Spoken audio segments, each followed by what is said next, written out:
Y'all want to know why my kids' school ended up letting me come in the building, even though they did not have me on their calendar today to be there? Y'all know how the schools be doing. You got to be on their calendar.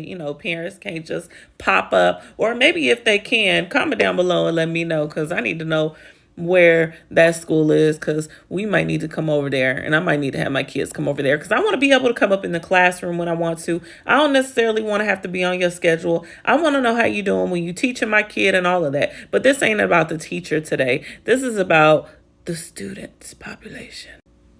Now, there's been a situation going on for a little bit, just navigating friendship.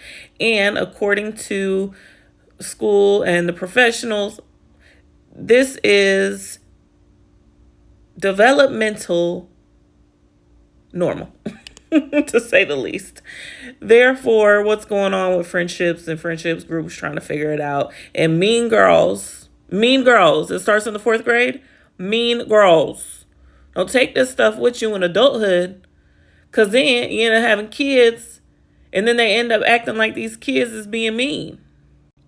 Now, when I went in there, it was just to figure out how can we get to the bottom of this.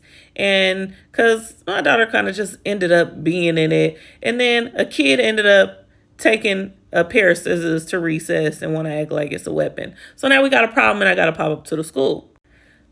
But when I was talking to them and the conversation continued, and then my kid was able to come down, and let me tell you also, you can self-advocate for yourself and tell these staff in the school, the educators, even though, your kid is a part of the school and they pretty much make the rules to a big extent, but you can tell them, do not speak to my child unless I'm present, or unless you let me know you are going to be having a conversation. Did y'all know that? Oh, they already know. For my kids, that's how I have it set up. And usually I don't have to have a reason to necessarily talk to the educators or the staff. There's never a big issue like that, other than when we got to talk about race, when we got to talk about peer issues. And that's pretty much about it so far as being at the table with these educators. Now, what happened today, I had just heard about it while my daughter was telling me, yeah, these girls, because this happened today. So it's like, while we're there, this happened at recess, it's still going on. These girls still at it, these 2 girls. And one of them was the one that was over here with the pair of scissors, acting like she was going to do something at recess. And I did appreciate the principal recognizing this. And this is why it's very important to get to know the staff, to be in the building, if you send your kids to these public schools. And pretty much she was telling me that the little girl had said, or there was 2 girls, and she came to come and play, and she said something to him. My daughter said something to him, and then she was like, you have to talk to us nice. You're not using your nice voice. And my daughter was like, and she telling us, I was using my nice voice. I was talking okay. I was talking fine. And I was thinking, in my mind, when she was telling me this, and while she's telling the principal this, and this is my first time hearing it, I'm thinking, all right,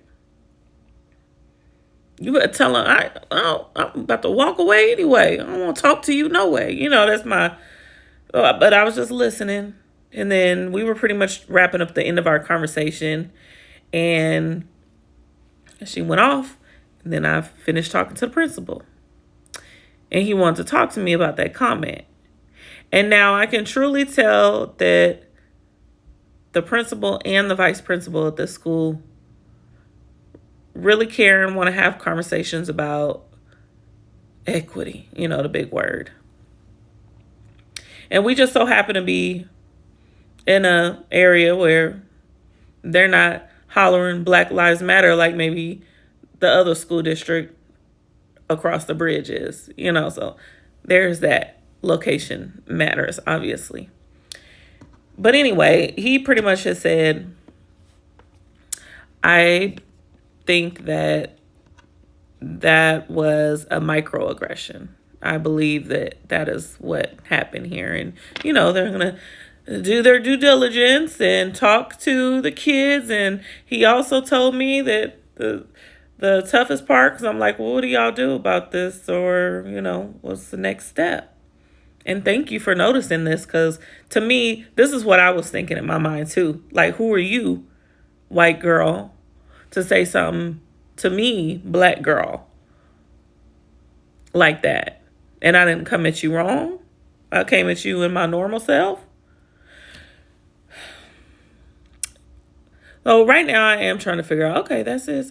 There's still a learning curve that I'm learning as well. And also when I think about having these conversations with my kid and how to respond to those certain situations. And I do believe, yeah, that's what happened. And if we're not teaching our kids, or if kids from different cultures are not knowing how to speak correctly, or they're not being taught at home because the principal said, the kids is easy. But then when you call the parents and say, this is what's going on, and this is what was said, then it's like, oh no, we don't do that. Y'all, comment down below. What do y'all think? Because, oh my gosh, being a parent and a single mom at that, holding it down from each end. But I'm showing up though. Yeah.